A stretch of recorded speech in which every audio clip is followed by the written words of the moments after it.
आदिवासी समुदाय के लोग जो पॉलिटिकल पार्टियों के लिए काम करते हैं, उनके लिए सवाल। भारत के संविधान ने आदिवासी समुदाय को विशेष अधिकार प्रदान किए हैं। आर्टिकल 244(1) के तहत अनुसूची 5 और 6 के क्षेत्र घोषित किए गए हैं, जो आदिवासी समुदाय को उनके प्राकृतिक संसाधनों, संस्कृति और स्वायत्तता की रक्षा के लिए विशेष अधिकार देते हैं।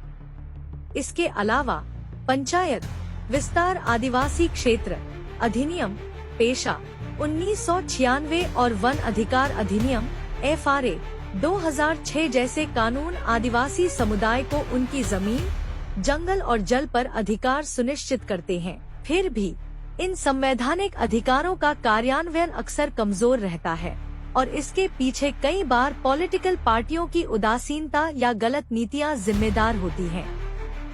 देश में विभिन्न पॉलिटिकल पार्टियां सत्ता में आने के लिए काम करती हैं। ये पार्टियां अपने लोगों को सत्ता में लाने और अपने हितों को आगे बढ़ाने के लिए स्थानीय लोगों का उपयोग करती हैं, जिनमें आदिवासी क्षेत्रों में बसे आदिवासी समुदाय के लोग भी शामिल हैं। आदिवासी समुदाय के लोग इन पार्टियों के लिए प्रचार प्रसार करते हैं, टिकट या छोटे मोटे पद की उम्मीद में मेहनत करते हैं। लेकिन सवाल यह है कि क्या ये पार्टियां वास्तव में आदिवासी समुदाय के हितों के लिए काम कर रही हैं या नहीं? मैं आपका दोस्त डॉक्टर भाविन कुमार शांतिलाल वसावा, भरूच से। महत्वपूर्ण सवाल यह है कि क्या पार्टी आदिवासी समुदाय के संवैधानिक अधिकारों को लागू करने के लिए प्रतिबद्ध है? क्या पार्टी PSA और FRA जैसे कानूनों को पूरी तरह लागू करने की दिशा में काम करती है? क्या पार्टी आदिवासी क्षेत्रों में ग्राम सभा की सहमति को अनिवार्य मानती है? क्या पार्टी आदिवासी समुदाय के चुने हुए प्रतिनिधियों की बात सुनती है?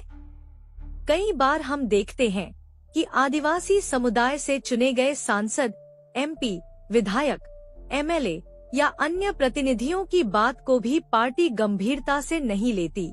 अगर पार्टी अपने ही चुने हुए आदिवासी नेताओं की आवाज को दबा देती है, तो एक सामान्य आदिवासी व्यक्ति की बात कैसे सुनी जाएगी?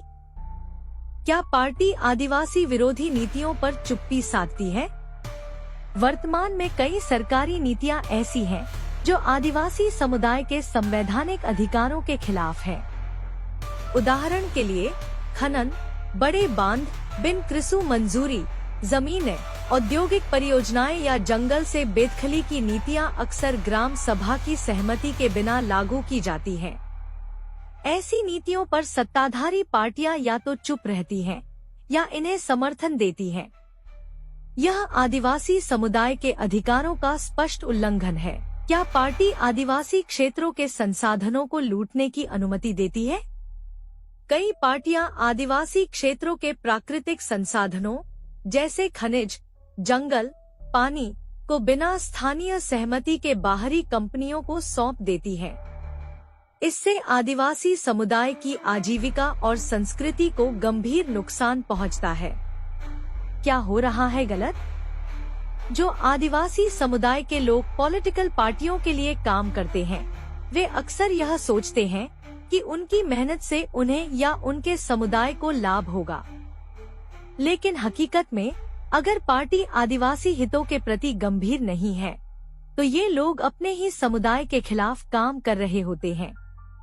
उदाहरण के लिए, अगर कोई आदिवासी कार्यकर्ता ऐसी पार्टी के लिए प्रचार करता है जो खनन कंपनियों को आदिवासी जमीन सौंप देती है, तो वह अनजाने में अपने समुदाय की आजीविका को नुकसान पहुंचा रहा है। अगर पार्टी आदिवासी सांसदों या विधायकों की आवाज को दबाती है, तो वह सामान्य आदिवासी कार्यकर्ता की बात कैसे सुनेगी? ऐसी पार्टियों के लिए काम करने का मतलब है अपने ही संवैधानिक अधिकारों का हनन करना।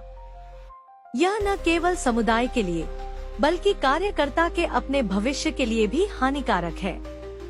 कुछ सुझाव आदिवासी समुदाय के लोगों के लिए। पार्टी का चयन सावधानी से करें। कोई भी पार्टी चुनने से पहले उसकी नीतियों का गहराई से अध्ययन करें। देखें कि क्या वह आदिवासी समुदाय के संवैधानिक अधिकारों जैसे पेशा, FRA, अनुसूची 5 और 6 को लागू करने के लिए प्रतिबद्ध है। पार्टी के पिछले कार्यों का विश्लेषण करें। क्या उसने आदिवासी क्षेत्रों में ग्राम सभा की सहमति को प्राथमिकता दी है या बिना सहमति के परियोजनाएं लागू की हैं? पार्टी में आदिवासी हितों की मांग करें। पार्टी में शामिल होने के बाद यह मांग करें कि आदिवासी क्षेत्रों में कोई भी परियोजना, खनन, करसर, सिलिका वोसिंग प्लांट, उद्योग, बांध आदि बिना ग्राम सभा की सहमति के शुरू न हो। पार्टी से पूछें कि वह पेशा और एफआरए को लागू करने के लिए क्या कदम उठा रही है। जागरूकता फैलाएं। आदिवासी समुदाय के युवाओं, महिलाओं और बुजुर्गों को उनके संवैधानिक अधिकारों के बारे में शिक्षित करें। ग्राम सभा की शक्ति, पेशा और एफआरए जैसे कानूनों की जानकारी हर आदिवासी तक पहुंचाएं। सामुदायिक स्तर पर बैठकें आयोजित करें और चर्चा करें कि कौन सी पार्टी वास्तव में आदिवासी हितों के लिए काम कर रही है। किसी के बहकावे में न आए और खुद निर्णय करें। लगे तो पार्टी में आदिवासी समुदाय के लिए रजुआत करके देखे कि वह तुरंत निर्णय लेते हैं या वादों का जाल बुनते हैं। आदिवासी विरोधी नीतियों का विरोध करें। अगर कोई पार्टी या सरकार ऐसी नीति लाती है जो आदिवासी समुदाय के अधिकारों के खिलाफ हो, जैसे बिना सहमति के खनन, उद्योग स्थापन या जंगल से बेदखली, तो संगठित होकर उसका विरोध करें। सोशल मीडिया, सामुदायिक सभाएं और कानूनी रास्तों का उपयोग करके अपनी आवाज उठाएं। चुने हुए प्रतिनिधियों से जवाब मांगे।